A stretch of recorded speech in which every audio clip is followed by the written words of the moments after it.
లోకానికి తెలియదు దేవుడు ఎవరిని ఎప్పుడు పిలుస్తాడో, ఎలాంటి స్థితిలో మనం వెళ్ళిపోతామో, ఎలాంటి పరిస్థితుల్లో మనం వెళ్ళిపోతామో, ఏ రకంగానైనా మరణం సంభవించవచ్చండి.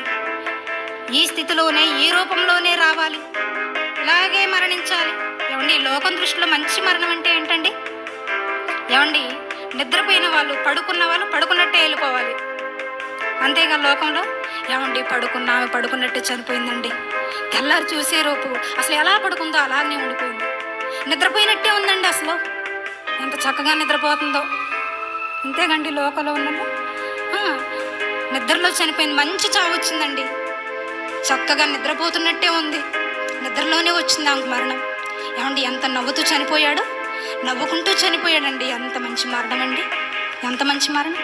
లోకానికి ఇది మంచి మరణం. ఏమండి, నిద్రలో చనిపోతే మంచి మరణం, నవ్వుకుంటూ చనిపోతే మంచి మరణం. కానీ యాక్సిడెంట్లో చనిపోతే మంచి మరణం కాదా? మంచి మరణమా, మంచి మరణం కాదా అనేది ఎవరు నిర్ధారిస్తారు? ఏమి నిర్ధారిస్తుందండి?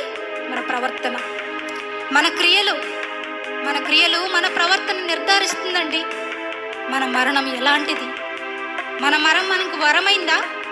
మన మరణం మనకు శాపంగా మారిందా?